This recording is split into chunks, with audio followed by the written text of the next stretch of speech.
I was talking last time about the concept of election or choice, God's choice of Israel, Israel as the chosen one, which occurs for the first time in the book of Deuteronomy. And I was talking about the fact that for Deuteronomy, the election of Israel, God's election of Israel means or entails the idea that Israel is a holy people, holy in the sense of separated to God, right? That root meaning of holiness, which means to be separated from the common or the ordinary. So that separation entails separation from alien peoples and practices that are inconsistent with the worship of God. So for this reason, intermarriage with the Canaanites is prohibited in Deuteronomy. And in fact, they are to be utterly destroyed. All alien practices are to be removed from the covenant community. Now, given that there were probably no Canaanites at the time of Deuteronomy's composition, according to some scholars, these texts may be understood as a kind of internal polemic against those elements of Israelite society whose practices didn't conform to Deuteronomy's Yahweh-only policy or Yahweh-only ideals. This is an idea we'll come back to in a minute. I just want to throw it out here.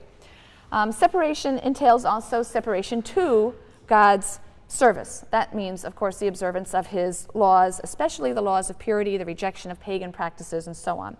So the privilege of having been chosen or singled out, of being a holy people to God, entails obligations and responsibility. At the same time, it's interesting that Deuteronomy seems to be aware of some of the dangers in this idea. The danger of a superiority, sort of a superiority complex, a moral danger involved in the notion of election. So Deuteronomy warns repeatedly, it is by no special virtue or merit that Israel was the one chosen. And Moses admonishes the Israelites not to suppose that their inheritance of the land of Canaan is due to their own powers or on account of any righteousness or virtue that they possess. In fact, he says, far from it. Israel was chosen by Yahweh as in an act of spontaneous love. It does not imply her perfection. An act of spontaneous love for the patriarchs. And the election was entirely God's initiative and is no cause for Israel to boast. So in Deuteronomy chapter 7, verses 6 to 8 read, "For you are a people consecrated, made holy, to the Lord your God. Of all the peoples on earth, the Lord your God chose you to be his treasured people. It's not because you are the most numerous of peoples that the Lord set his heart on you and chose you. Indeed, you are the smallest of peoples. But it was because the Lord favored you and kept the oath he made to your fathers, that the Lord freed you with a mighty hand and rescued you from the house of bondage, from the power of Pharaoh, king of Egypt." So don't be tempted, Moses later warns the Israelites, don't be tempted to say to yourselves, this is in Deuteronomy 8:17, "My own power and the might of my own hand have won this wealth for me." Or again to say in Deuteronomy 9, verse 4, "The Lord has enabled us to possess this land because of our virtues." On the contrary, he emphasizes it's only because the wickedness of the Canaanites is so great that the Lord has to drive them from his land, and now he's giving you a chance. But it's conditional for you, just as it was for them. Don't fail him, or he will drive you out, just as he drove out the Canaanites. That's a theme in Deuteronomy. We're going to see in a moment how important that is, or in a few lectures, how important that idea is for the Deuteronomistic historian in general, but we'll get there. Another theme in the book of Deuteronomy is the theme of providential concern, and that appears in Deuteronomy 8. God's providential love and care for Israel is expressed through various metaphors in the Bible. And the prophet Hosea, who seems to have very strong connections with the book of Deuteronomy, the prophet Hosea will develop further this image of parent and child that occurs in Deuteronomy 8. So in a way, the language we were just referring to was really the language of husband and wife. You know, someone who simply loves someone, not because they're perfect, but that's their choice. They favor them, they love the person, and they make a bond with them. It doesn't imply anything about other peoples. It's simply that's the person who's been the focus. So we have a lot of sort of love and marriage imagery, husband and wife imagery used for God and Israel, but we also have this parent and child imagery that appears. In Deuteronomy 32, verse 10, the image is that of an eagle that bears its young on its wings. He found him in a desert region, in an empty, howling waste. He engirded him, watched over him, guarded him as the pupil of his eye. Like an eagle who rouses his nestlings, gliding down to his young, so did he spread his wings and take him, bear him along on his pinions. The Lord alone did guide him. It almost seems to play on the idea that when teaching its young to fly, the eagle will push them out of the nest, swoop under them, bear them up for a while, over and over until they get the idea. So God is repeatedly testing and correcting the Israelites until they're ready for the promised land. So Deuteronomy's content, which are these farewell speeches and the death and the burial of Moses, are a fitting capstone to the Pentateuchal narrative. But at the same time, Deuteronomy really doesn't bring closure to this narrative, because at the end of Deuteronomy, the promises still are not fulfilled. The people are still outside the land. Some have suggested that this is quite purposeful. It points to an exilic date for the work's final composition, that is to say, when it was finally redacted. The redactors were in exile, writing for a people living in exile. And the Deuteronomist wants to make it clear that it's fidelity to the Torah rather than residence in the land that is critically important. But in any event, Deuteronomy is not simply the concluding book of the Pentateuch or the story that began in Genesis. It's also the first part of a much larger, longer literary work, as I mentioned last time, a work that runs from Deuteronomy through to the end of 2 Kings. And we're going to consider today the program and the work of this so-called Deuteronomistic School. But before we do that, I wanted to just make a few concluding remarks about source theory and the Pentateuch. We've talked about the documentary hypothesis. We've talked about the different sources that scholars believe they've been able to identify as comprising the 5 books of the Pentateuch. And one of the things I mentioned a couple of times are some of the debates that occur on the question of dating. There's a great deal of ideological baggage that's involved in the dating of the sources. One of the issues that I think is a real problem is the fact that the priestly source, P, is so often misjudged and maligned. I hope that the little bit of time that we spent on the priestly materials gave you some appreciation of its transformation of older Israelite rituals and traditions into symbolic practices that would communicate basic convictions about morality, convictions about holiness. I hope it gave you a sense of its communal ethic as opposed to an individual morality, the idea that the actions of every individual have an impact on society as a whole. But the anti-priest, anti-cult sentiment of European Protestantism is apparent in the history of biblical scholarship in the last few centuries. And it's apparent in that scholarship's negative assessment of the priestly source of the Bible. So for Wellhausen, the priestly source, which emphasizes cult and ritual, logically, it had to represent a late degenerate stage in the evolution of Israelite religion, because priestly, ritualistic, cultic practices, these are degenerations. These are movements away from true spirit-filled religion in his view. So according to Wellhausen, the early period of ancient Israel must have been characterized by a free, more natural form of religion, intimate relationship with God, unencumbered or unsullied by the legalistic, cultic obsessions of priests and cult. He argued that in 586, with the destruction of Jerusalem and the people were taken into exile in Babylon, that was when, in Babylon, the priests were able to assume control, and they were able to play on the exiles' overwhelming feelings of guilt and failure. And the priests were able to construct a new identity and religion that stressed the sinfulness of the people and the need for ritual purity and ritual observance and legalism as the road back to God. And they were able to write themselves back into the narratives and stories of Israel's past. And this, according to Wellhausen, was a degeneration. Well, this reconstruction of the evolution of Israelite history, Israelite religion, is really driven more by theological prejudice than it is by historical evidence. And it stems from an obvious projection of the Protestant-Catholic tension onto Israelite history. It also is driven very much by a successionist account of Judaism as being something that was moribund at the time of Jesus. Jesus came and revived this as a spirit-filled religion again when it had decayed and withered and degenerated like a dead tree, as Wellhausen refers to it. This isn't to say that all scholars who date P to the post-exilic period are motivated by the same problematic assumptions. That's certainly not the case. There are scholars of all stripes and allegiances who view P as late, and there is some very good objective evidence for dating parts of P to the post-exilic period, just as there's good objective evidence for dating parts of D and the other sources to the post-exilic period. So when it comes to dating the sources, certainly I would say all scholars agree that the priestly materials reach their final form in the exile or post-exilic period. So that's the 6th century, right? You're going to find out we're going to return from exile in the 530s, okay? So when we talk about the post-exilic period, we're talking about the period after the return. So the period of the exile is the 6th century, the bulk of the middle of the 6th century. So it certainly reached its final form in that period, as did Deuteronomy and the Pentateuch probably generally. Nevertheless, there are many data that suggest that the priestly sources retain very early strata, just as D contains pre-exilic or early material. P espouses a communal ethic, and post-exilic priests are going to turn increasingly to an individual ethic. Many sections of P do not seem to assume a central sanctuary. You'll remember that the idea of the central sanctuary really took hold in 622 with Josiah and Josiah's reform.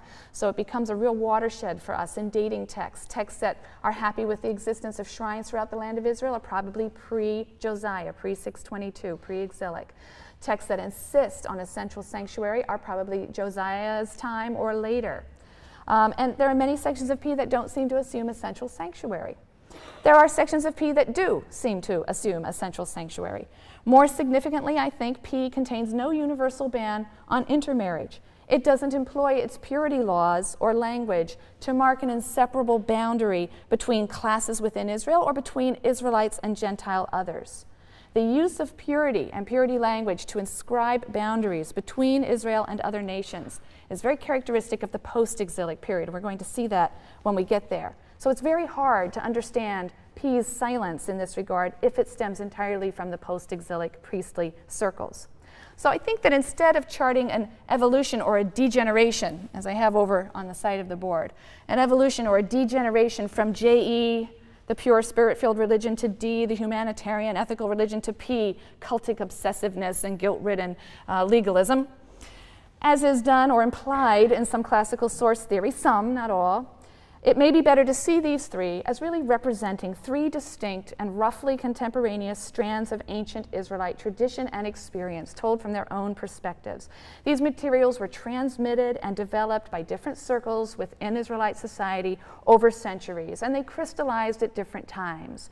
J.E. has fragments that are quite old, but it probably reached its final form before the centralization of the sanctuary. It's still comfortable with the existence of many sacred places throughout the land, so probably before 622.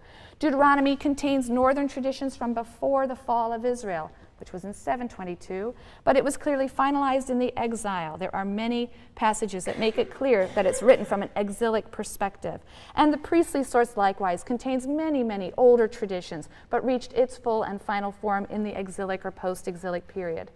So each of these complex, multi-layered sources, each one of them you can find different layers, each one possesses its own emphases, its own agenda, its own perspectives. Sometimes they complement one another, sometimes they challenge and contradict one another, but they are not best seen as linear, as telling a neat linear story about Israelite religion flowering and fading.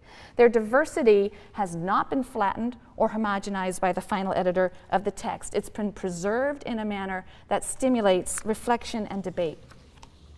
So with those concluding remarks, we're going to move on now to the second major section of the Bible. We've been discussing the Torah or Pentateuch, and now we're moving on to the section of the Bible that's referred to as the prophets. This section of the Bible is divided into two parts. We refer to as the former prophets and then the latter prophets. The former prophets will concern us for the next few lectures. And the former prophets include the books of Joshua, Judges, 1st and 2nd Samuel, 1st and 2nd Kings. They read as a historical narrative. This material is a theologically oriented account of Israel's history from the conquest of Canaan, or what's represented as the conquest of Canaan, to the destruction of the state by the Babylonians in 587-586 BCE. This material is therefore crucial background to reading the latter prophets. Now, the latter prophets is a collection of books, each of which bears the name of the individual whose prophecies it purports to contain. These prophets delivered their oracles at critical junctures in Israel's history, in the nation's history. So their words are only going to make sense to us if we first understand the particular historical crises that they are addressing. And that the historical narrative that runs from Joshua through 2 Kings provides that information. It tells us of the critical junctures in the nation's history, and that will help us then slot the different prophets in. So the former prophets, or the historical books, like the books of the Bible that we've already studied, contain various older sources that have been put together by a later hand. You have an editor or a group of editors who reworked these older sources. They were oral traditions. Some of them were probably records from royal archives and so on. And they wove them together into the form that we have now, and that's a process that's referred to as redaction or editing. The anonymous person or group or school that's responsible for the final composition, the final redaction of these books, would put the materials together by inserting verses and speeches that would frame the older sources and link them together, give them some sort of common uniting thread. The redactors linking and framing passages and their revisions of the older sources exhibit certain common features. They harp on the same themes over and over again. They use some of the same language over and over again. They share certain assumptions. And those features and assumptions have a lot in common with the book of Deuteronomy. A lot in common with the book of Deuteronomy. And that's what led the German scholar Martin Noth to surmise that Deuteronomy and these historical books really form a unit, so that Deuteronomy not only looks back and finishes off the Pentateuchal narrative, it looks forward as the beginning of really the historical account that's to follow. J, E, and P really seem to come to an end here. There's some debate about this. But because the interpretive history that runs from Joshua to 2 Kings is based on ideals that are set out in the book of Deuteronomy, we refer to the person or the persons who redacted this whole unit as the Deuteronomistic historian or the Deuteronomistic school. The whole unit as a whole was redacted after 622, that's clear. It assumes and insists upon the centralization of the cult. The last dated event that's mentioned in 2 Kings is something that occurred in 562. That was when King Jehoiakim was released from prison in Babylon in 562. So the work was probably concluded shortly after that date, so in exile or towards the end of the exilic period. Martin Noth assumed that there was one editor. Other scholars have assumed that there were two or even more successive editions of this history, because there are multiple perspectives that seem to be represented, but the last seems to be an exilic perspective, the perspective of someone sitting in exile, and we'll be returning to that in a future lecture. Some of the books within this very large unit, or at least the traditions within this very large unit, are less influenced by Deuteronomy and its themes and its concerns. Some are clearly, some contain clearly pre-Deuteronomistic elements and materials, if you will. But I encourage you to read the excellent introduction to the prophets, the section of the Bible, the prophets, which was written by Mark Brettler in your Jewish Study Bible. I think it's an excellent introduction to the complexity of this material. The most salient feature of the Deuteronomistic school is the conviction that Israel's residence in the land is a function of its obedience or disobedience to the covenant with Yahweh. And that conviction is going to color its presentation, its evaluation, and its interpretation of Israel's history and her kings, right from Joshua right through to 2 Kings. Yechezkel Kaufman uses the term historiosophy, which I've written up here, historiosophy, to describe this material, where a historian might simply record events, as if that's such a simple thing to do, but let's go with that for a moment. A historian might simply record events, however selectively or partially, might try to indicate cause and effect where possible. But a historiosophy is a more conscious philosophy of history. It's seeking to ascertain the meaning of events, to draw larger philosophical, ideological conclusions from the events of history, and to point to the larger purpose or design of history. Not to say just what happened, but to say why it happened and what it means for us today that it did happen. So the Deuteronomistic history is not simply a history of Israel until the destruction of Jerusalem. It's a historiosophy. It's making an argument, and it's attempting to communicate the meaning and the significance of the events of that time. And it does so through a pattern, a literary pattern we will see, of reward and punishment. This is an important point, and as we begin to go through the material, we'll be coming back to this. We'll return to this idea. There are certain key features of Deuteronomistic thought that are evident from Joshua through 2 Kings. One is the belief in the divine election of Jerusalem. Jerusalem is the city that is referred to in Deuteronomy when it says God will choose a place to cause his name to dwell. In the Deuteronomistic books, that place is going to be Jerusalem. There's also a belief in the divine election of David. David as the king of Israel and his dynasty. Now, it's interesting because the other 4 books of the Pentateuch never mention a king. They never talk about Genesis through Numbers. None of the legal materials say, when you have a king, this is what he shall do. It's only the book of Deuteronomy that assumes or prepares for a monarchy and contains legislation for a king and the things that he should do. So this again underscores the connection between Deuteronomy and the following books. Deuteronomy assumes a king. It's being written and redacted at a time when there is a king in Israel, there have been kings in Israel, and it's providing laws for the construction of an ideal monarchy. So David, the theme of David as the elected king of God, David also as the ideal king, is something else that's a theme of these books. Another theme that we see in these books, or feature of the Deuteronomistic School, is the emphasis on what we call the Yahwist prophets. Yahwist prophets, prophets like Elijah and Elisha. These prophets are held up as heroes and champions of religious purity. They are completely against any kind of mixture of Yahweh worship with other elements, any kind of syncretism. The other thing we see in the Deuteronomistic material is a preference for Judah, the southern kingdom, as compared with a very negative presentation of the northern kingdom, Israel. The northern kingdom, Israel, is going to come in for very, very bad press at the hands of the Deuteronomistic writers, which shows that they are probably favor or come from Judah. So the northern kings are going to be uniformly denigrated. They're going to be denigrated because they maintain cults that rival the central sanctuary in Jerusalem. And this is going to be what does them in. The other theme that we see throughout the Deuteronomistic material is the negative presentation of the Canaanites.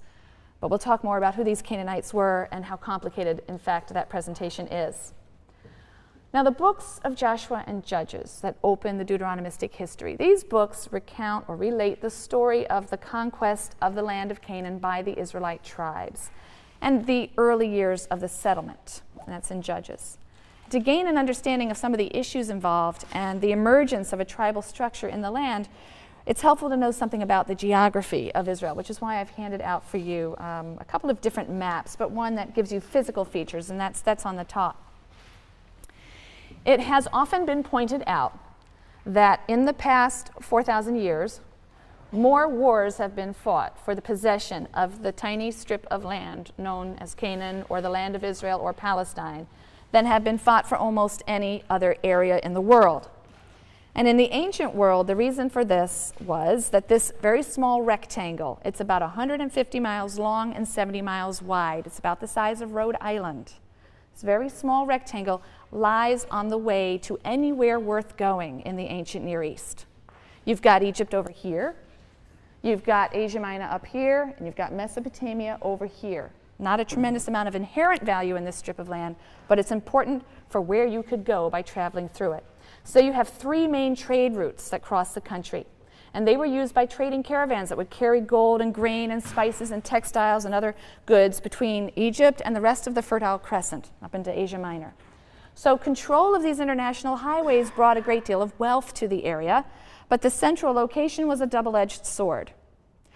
Because in times of peace, it would bring prosperity, but of course, in times of war, the land was perpetually invaded as armies would crisscross the land, going off to do battle with the great powers.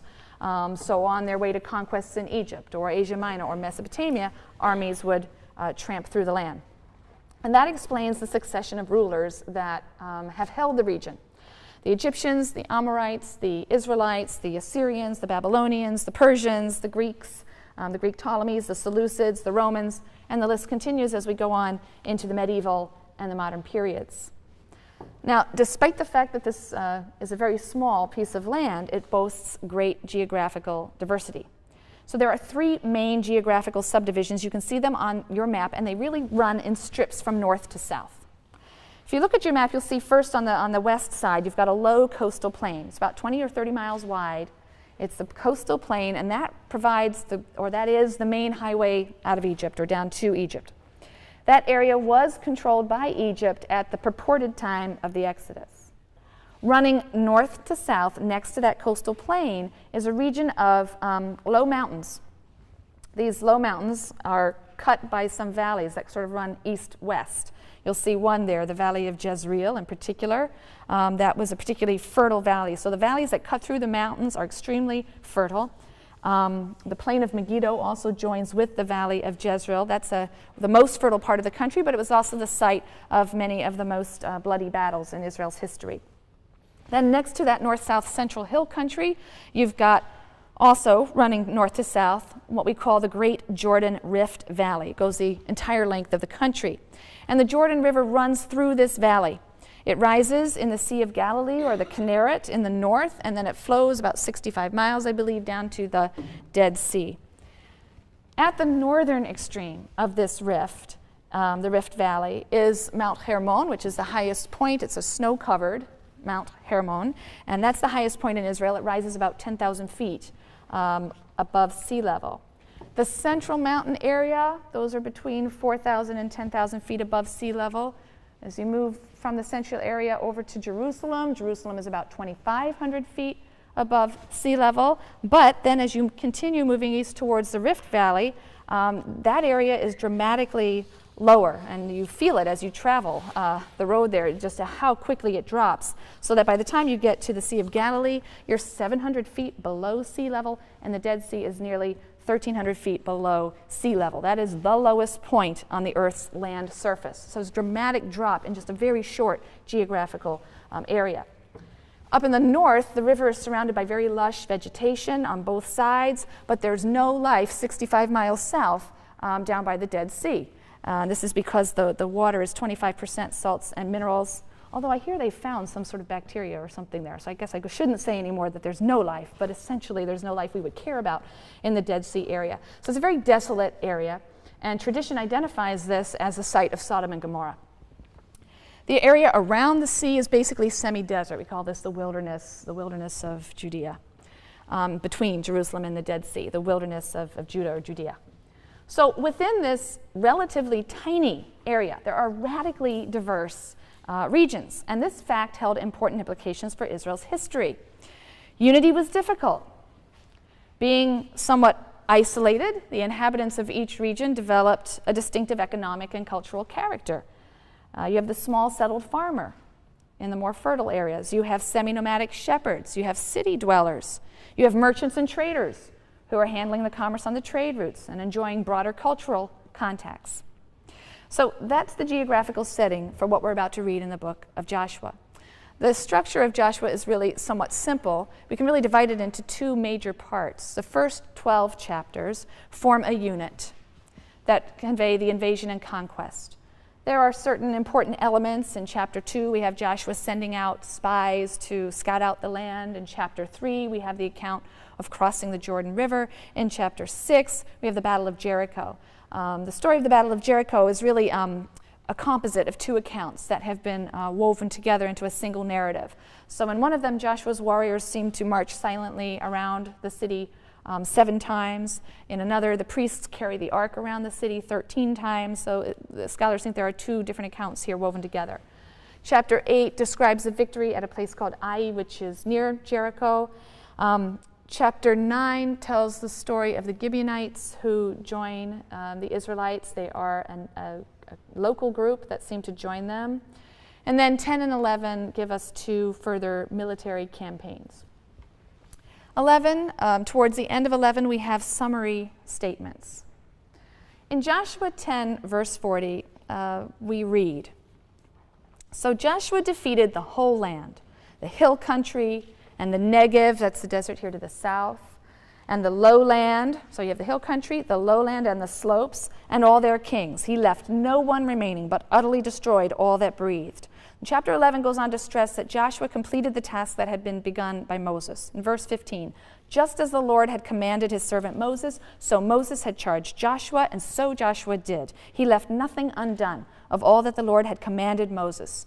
And again in verse 23, the insistence, "Thus Joshua conquered the whole country, just as the Lord had promised Moses. And Joshua assigned it to Israel to share according to their tribal divisions, and the land had rest from war." So chapters 13 and 21 go on to describe the division of the land among the tribes, and then we have some sort of tidying up at the end. The remaining chapters are appendices. 23 is a farewell address, and 24 is a renewal of the covenant at Shechem, which brings everything to a nice conclusion. So the narrative in the first part of Joshua 2 to 12, describes the invading Israelites as an organized confederation of 12 tribes whose conquest is accomplished in a few decisive battles under the military leadership of Joshua. And the disunited Canaanites put up little or no resistance. They're paralyzed by a fear that's sent by God. All of those who were conquered are put to the ban, or the cherem. That's the sacred devotion of objects and persons to God, which entailed killing them. So they were utterly destroyed. So the first half of the book of Joshua contains a streamlined and idealized account, according to which the Israelites managed in a relatively short period to take the central hill country, confining the Philistines to a little strip of here on the coastal plain. We'll come to the Philistines in a minute. The account of the conquest in Joshua 2 through 12 is concerned to express the basic idea that Israel's victories would not have been possible without Yahweh, without his wondrous help. It was Yahweh who divided the Jordan before them. It was Yahweh who broke down the walls of Jericho. It was Yahweh who put fear in the hearts of the Canaanites. Yahweh was present at every battle. The ark was a visible sign of his presence, and it marched before them. And soon after the conquest, representatives of all of the tribes of Israel are going to meet and make a solemn covenant at Shechem to be the people of Yahweh, to worship him alone. And according to the book of Joshua, Israel's tribal structure assumed its classical form at this time.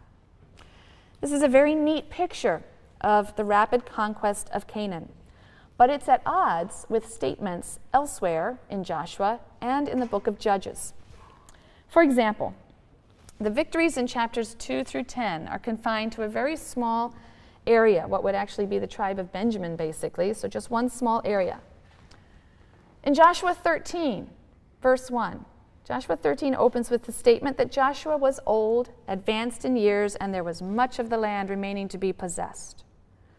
In Joshua 10, which is in the first part of Joshua, right? So Joshua 10, verses 36 to 39 report the conquest of several cities in the south, including Hebron and Debir. But in Judges, we read that they hadn't been captured. They were captured later, after Joshua's death. Joshua 12, verse 10 reports the defeat of the king of Jerusalem.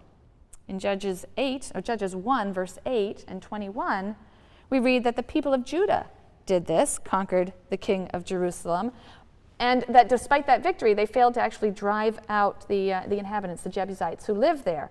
And it's not until King David, 200 years later, that, in fact, we will read about the capture of Jerusalem.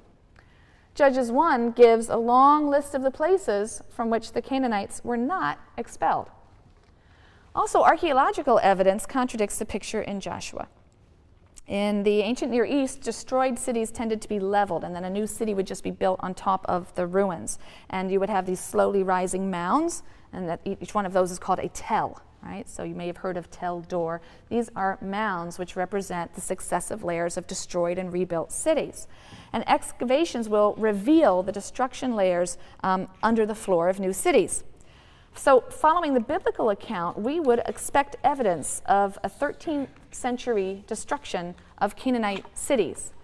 And archaeologists for a long time were convinced that they would find these destruction layers, but they were disappointed. They have found really no evidence of extensive conquest and destruction in 13th and 12th century archaeological layers. Some of the sites that are said to be destroyed by Joshua and the Israelites weren't even occupied in this period, the late Bronze Age, beginning of the Iron Age, right? The Iron Age begins around 1200.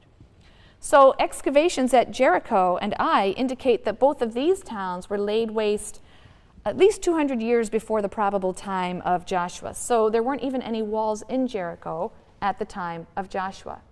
Of 20 identifiable sites that were said to be conquered or captured by Joshua and the next generations, only 2 show destruction layers for this time, Chatzor and Beit El. And yet, interestingly enough, Chatzor's capture, described in Joshua, is contradicted elsewhere in the Bible, because in Judges 4 and 5, it's still a Canaanite city. It said there that it's still a Canaanite city, and Joshua failed to take it. So the conclusion one can draw from all of this is that Joshua 2 through 12 is a kind of ideological construction, the significance and the purpose of which we'll come back to in a moment. But clearly, the formation of a nation-state, Israel, was much more complicated than the picture that's presented in Joshua 2 through 12. Scholars have proposed 3 possible models to explain the formation of Israel. The first is an immigration model. This was first posed by German scholars. Since the main Canaanite cities that existed in the land at that time were fortified or walled cities down on the plains, the Israelites, it's thought, according to this model, would have entered and they would have occupied the very sparsely populated central highlands. They would slowly have begun to take control of the plains coming down from the highlands. Well, we do know that at the end of the late Bronze Age, beginning of the Iron Age, around 1200, this was a time of great upheaval throughout the Mediterranean world. You have the collapse of Mycenaean civilization, you have the Trojan Wars, the Hittites are invading Asia Minor, modern-day Turkey, to the north, and these upheavals are leading to mass migrations of people. Many are sailing from mainland Greece and from the Greek islands, and they are flooding this area, the coasts of Phoenicia, the coasts of Canaan, and Egypt. And these people are spoken about in a lot of our ancient sources. They're referred to as peoples of the sea, coming in from the sea, from islands and coastal areas of the northeastern Mediterranean. One of these peoples of the sea, one of these groups inhabited an area here. One of these groups, Parasta or Palasta. This is the word Palestine comes from this. Parasta, Palasta, or Philistines. It's all the same root. And so a group of these sea peoples comes in and occupies this area. They will be the Philistines, the area that is now the Gaza Strip. And they found the 5 Philistine cities that you'll hear about increasingly in the book of Judges: Gaza, Ashkelon, Gat, Ashdod, and Ekron. The idea of the immigration model is that Hebrew settlement would have probably occurred at about the same time, in the latter part of the 13th century. The Hebrews could take advantage of all of these upheavals and the weakened hold of Egypt, right? Remember, Egypt had control of this area, but their grasp is weakening with the flood of people coming in from the sea and other migrations. Their hold is weakening, and the Israelites would have, or the Hebrews would have been able to take advantage of that and enter in and occupy areas in the central highlands. The problem with the immigration model, again, is the archaeological record. Archaeologists have indeed found several sites in the central hill country, which is pretty exciting, and they're clearly newly established in the 13th, 12th, 11th centuries. So clearly something new was happening in the central highlands at this time. They extend throughout the land, but mostly the central highlands, and these are thought to be Israelite, especially because they appear in places that the Bible identifies as strongholds of Israel. So remember also, you have the Merneptah stele of 1204, in which the Egyptian pharaoh boasts that he managed to wipe out Israel. It's obviously a hyperbolic boast, but the point is, it shows that there was an identifiable entity, Israel, in Canaan by 1204. These new 13th century settlements, however, are in their material culture, that is to say their pots and their jars and their houses, entirely Canaanite. The inhabitants seem to have been peasant farmers like other Canaanites. One interesting difference is the absence of any pig bones, which is kind of interesting. But in any event, this suggests that these settlements were established peacefully, not by a group coming in and conquering. Maybe they emerged from within, rather than being established by peoples immigrating from without. So there are 2 other models then, models different from the immigration model, 2 other models for understanding the formation of Israel that build on this archaeological evidence. The second model is what we call the revolt model. The revolt model proposes that Israel began really as a social revolution within Canaan. We do have a set of letters. These are letters that date from the 14th century BCE. They were written by people in Canaan to the Pharaoh in Egypt. Remember, the Pharaoh still has control over Canaan at this time.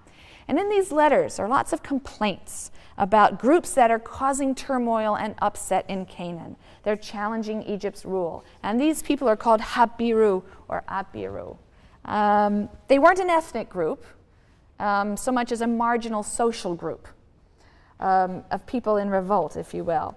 Some have suggested that Israelites escaping from Egypt may have joined with these disaffected Canaanites in revolt, known as Apiru, these troublemakers, to establish their own settlements and to worship a liberator God, Yahweh, rather than follow the rule of Pharaoh. A final model, then, is a model of gradual emergence,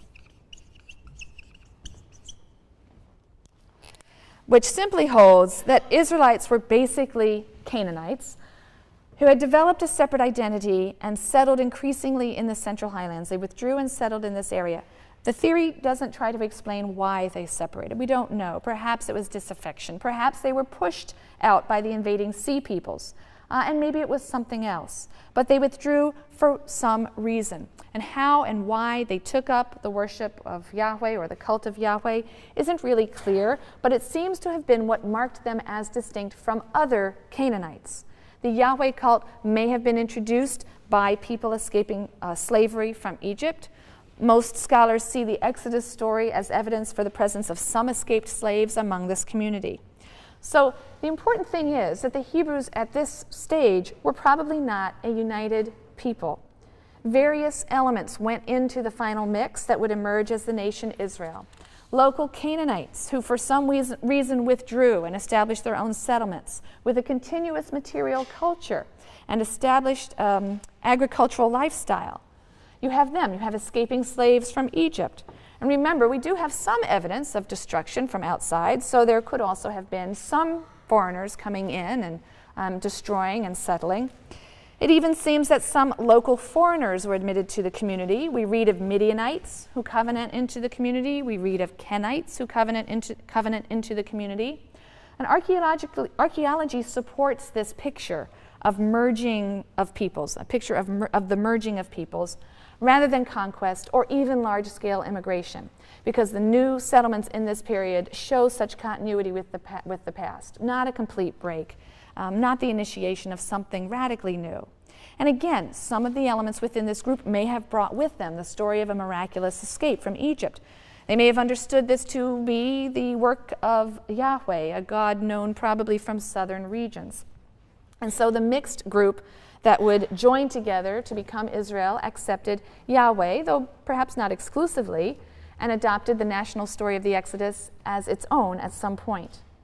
The Hebrew tribes themselves were likely still in the process of formation, but the tribal structure of Israelite society that would develop would be strengthened by the natural division of the land into these separate geographical areas. That only reinforced the tribalization of society. And these local tribes probably did assimilate elements of the local population. We've really seen already the ethnic mix of various elements reflected in religious imagery and institutions. We've seen that Yahweh is represented in terms reminiscent of the tent dweller, El, the god of the semi-nomadic tent-dwelling Hebrews and their patriarchs, and certainly a god of the Canaanite pantheon. We've seen that Yahweh is also represented in terms reminiscent of Baal of the Canaanite pantheon, the god of the settled Canaanite population. In fact, in the book of Judges, you will read of a temple to Israel's God, the God of the covenant, and that temple is called the temple to the God of the covenant, or Baal Berit. The word Berit means covenant. It's referred to as Baal Berit, it's referred to as El Berit, or Baal El Berit. And this is in reference to Yahweh. These terms are all used to describe the God of the covenant. So, in short, we really may hypothesize a union of cultural, religious, and ethnic elements. Local Canaanite agriculturalists, semi-nomadic Hebrews, perhaps, of the Exodus, escaped slaves, perhaps Apiru, a disaffected or group that's in revolt. All of these would come together to produce what would be a new political and religious reality called Israel. If so, why does the book of Joshua provide such a different account? One of outside conquest by means of a war led by the hosts of the Lord. Because in this account, military skill is much less important than ritual preparation and purity. Right? The Israelites march around Jericho for 6 days with 7 priests carrying 7 horns and the Ark of the Covenant. And then with a blast and a shout, the walls tumble. The conquest is represented as a miraculous victory by God. That's emphasized in Joshua 24:12. It was God, not the sword or the bow, that drove out the enemy. And why the claim of the utter destruction of the Canaanites, when evidence points to close Canaanite origins. This practice, which I mentioned before, is known as cherem, or the ban, is not unique to Israel. I know some of you have studied it in sections. You looked at the inscription of King Mesha of Moab. There's a very important, famous inscription from the 9th century BCE, written by King Mesha of Moab. Moab is to the southeast. No, so I'm bad with directions. Southwest. Yeah, that's east. Yeah. So kind of to the east, southeast of the Dead Sea. So King Mesha of Moab. And in the inscription he writes, he boasts, "And the god Chemosh said to me, 'Go, take Nebo from Israel.' So I went by night and fought against it from the break of dawn until noon, taking it and slaying all 7,000 men, boys, women, and girls, and maidservants, for I had devoted them to destruction for the god Ashtar Chemosh," referring to cherem.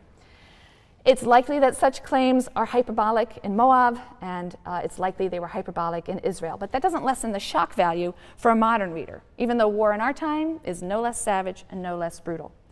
But the important question here is why a biblical writer or editor would want to insist that the Canaanites were to be completely destroyed. I think assertions of national identity and independence are often predicated on differentiation from others. If the Israelites were in fact basically Canaanites who had withdrawn from the larger collective, who insisted on the overlordship of Yahweh, then Canaanites who did not join them in this were a special threat to the new Yahwism. This same dynamic of intense sibling rivalry appears again in the first few centuries of the Common Era, when some Jews separated from others and in differentiating themselves and creating their own identity as Christians, felt it necessary to engage in devastatingly vituperative and violent rhetoric against their fellow Jews. The interesting thing, however, is that we mustn't ignore another voice that's in the biblical text, and it's a voice that adds a level of complexity to this picture. Because alongside the idealized portrayal of the Israelite conquest in the first half of the book of Joshua, alongside the call for the destruction of all Canaanites, we find interesting tales of alliances and incorporation of various Canaanite groups. Indeed, who is one of the heroines of the Battle of Jericho, if not a Canaanite woman, a prostitute no less, named Rachav? She declares her faith in Yahweh and she delivers the city into Joshua's hands. The biblical writer saw fit to preserve and include this account of a heroic Canaanite prostitute. Another Canaanite group, the Gibeonites, trick the Israelites into making a covenant with them, and it's a covenant the Israelites then feel bound to observe. Michael Coogan has described such stories as etiological tales. They are attempts to explain the fact that there are lots of Canaanite groups included in Israel, and we need to understand and explain that reality as much as we are conveying an ideological account in which all Canaanites are obliterated or destroyed. At the very least, these stories raise questions about the biblical portrayal of invasion and conquest, and at most, they illustrate the biblical writer's taste for literary subversion yet again, something we'll see over and over. The imperative of preserving a distinct identity that's based on giving up the worship of other gods or older gods and observing all that is written in the law of Moses is reiterated in Joshua's farewell address in Joshua 23 and in the covenant renewal ceremony in 24.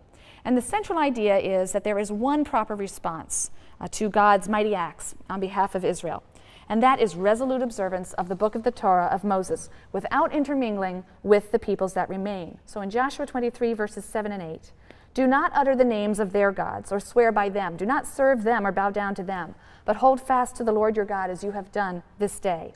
And verses 11 to 13, "For your own sakes, therefore, be most mindful to love the Lord your God, for should you turn away and attach yourselves to the remnant of these nations, to those that are left among you, and intermarry with them, you joining them and they joining you, know for certain that the Lord your God will not continue to drive these nations out before you.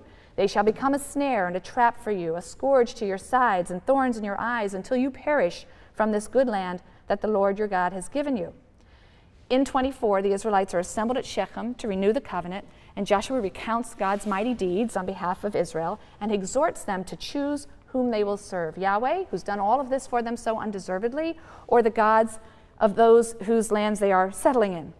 And the people are warned of God's jealousy. He demands exclusive loyalty. He will not tolerate any deviation in service of alien gods. The ban on intermarriage here is quite specific. It's directed against Canaanites only, not all non-Israelites, for a very specific reason: religious purity. Marriage with Canaanites, the people closest to you specifically, will lead to the worship of that spouse's God, and Israel is to show undivided loyalty to God, or God will take the gift of the land from her as he did the Canaanites. One last remark for you to think about. Consider the position of the Israelites in the 6th century, the time of the final editing of the Deuteronomistic history. The Israelites are sitting in exile in Babylon. They're trying to make sense of the tragedy that has befallen them, the loss of their land. Consider how a text like Joshua 23 and Joshua 24 would go a long way towards explaining their fate while retaining faith in Yahweh. We're going to return to this when we reach the conclusion of the Deuteronomistic history in 2 Kings. Verse 4, the Lord has enabled us to possess this land because of our virtues. On the contrary, he emphasizes it's only because the wickedness of the Canaanites is so great that the Lord has to drive them from his land, and now he's giving you a chance. But it's conditional for you, just as it was for them. Don't fail him, or he will drive you out, just as he drove out the Canaanites. That's a theme in Deuteronomy. We're going to see in a moment how important that is, or in a few lectures, how important that idea is for the Deuteronomistic historian in general, but we'll get there. Another theme in the book of Deuteronomy is the theme of providential concern, and that appears in Deuteronomy 8.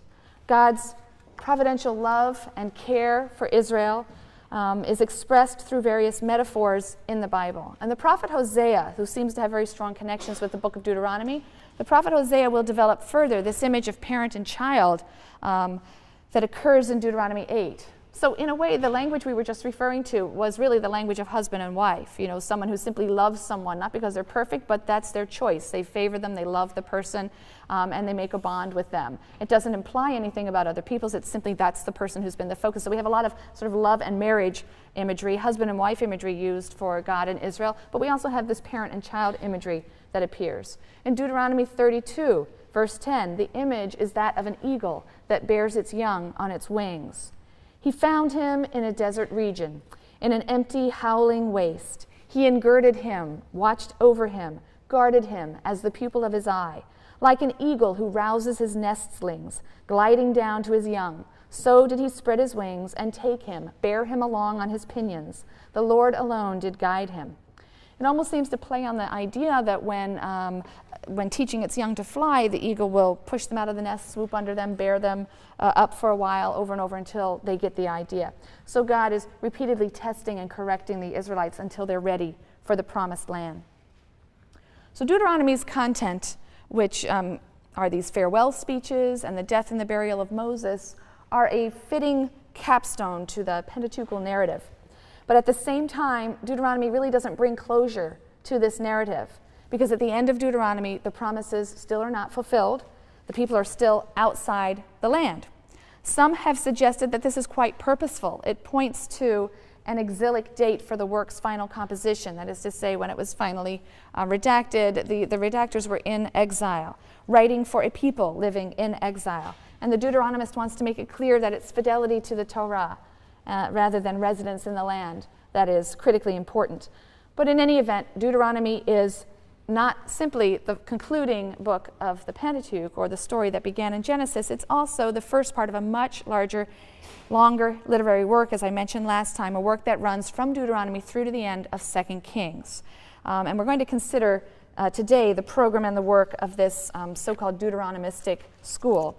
But before we do that, I wanted to just make a few concluding remarks about source theory and the Pentateuch.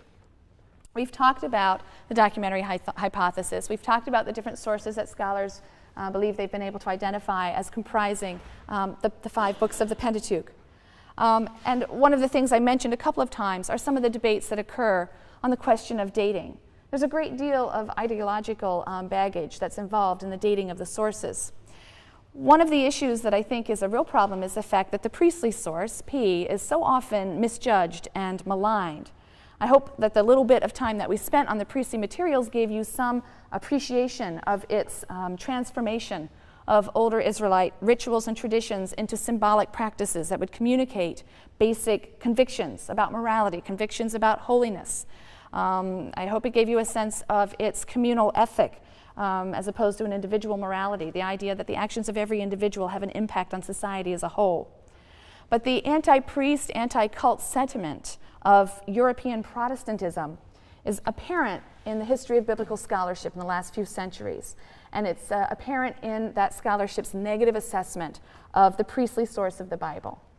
So for Wellhausen, the priestly source, which emphasizes cult and ritual, logically, it had to represent a late degenerate stage in the evolution. At the same time, it's interesting that Deuteronomy seems to be aware of some of the dangers in this idea. The danger of a superiority, sort of a superiority complex, a moral danger involved in the notion of election. So Deuteronomy warns repeatedly, it is by no special virtue or merit that Israel was the one chosen. And Moses admonishes the Israelites not to suppose that their inheritance of the land of Canaan is due to their own powers or on account of any righteousness or virtue that they possess. In fact, he says, far from it.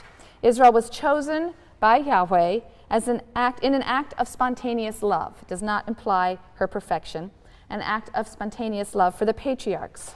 And the election was entirely God's initiative and is no cause for Israel to boast. So in Deuteronomy chapter 7, verses 6 to 8 read, "For you are a people consecrated, made holy, to the Lord your God. Of all the peoples on earth, the Lord your God chose you to be his treasured people. It's not because you are the most numerous of peoples that the Lord set his heart on you and chose you. Indeed, you are the smallest of peoples, but it was because the Lord favored you and kept the oath he made to your fathers, that the Lord freed you with a mighty hand and rescued you from the house of bondage, from the power of Pharaoh, king of Egypt." So don't be tempted, Moses later warns the Israelites, don't be tempted to say to yourselves, this is in Deuteronomy 8:17, "My own power and the might of my own hand have won this wealth for me." Or again to say in Deuteronomy 9. I was talking last time about the concept of election or choice, God's choice of Israel, Israel as the chosen one, which occurs for the first time in the book of Deuteronomy. And I was talking about the fact that for Deuteronomy, the election of Israel, God's election of Israel means or entails the idea that Israel is a holy people, holy in the sense of separated to God, right? That root meaning of holiness, which means to be separated from the common or the ordinary. So that separation entails separation from alien peoples and practices that are inconsistent with the worship of God. So for this reason, intermarriage with the Canaanites is prohibited in Deuteronomy. And in fact, they are to be utterly destroyed. All alien practices are to be removed from the covenant community. Now, given that there were probably no Canaanites at the time of Deuteronomy's composition, according to some scholars, these texts may be understood as a kind of internal polemic against those elements of Israelite society whose practices didn't conform to Deuteronomy's Yahweh-only policy or Yahweh-only ideals. This is an idea we'll come back to in a minute. I just want to throw it out here. Separation entails also separation to God's service. That means, of course, the observance of his laws, especially the laws of purity, the rejection of pagan practices, and so on. So the privilege of having been chosen or singled out, of being a holy people to God, entails obligations and responsibility.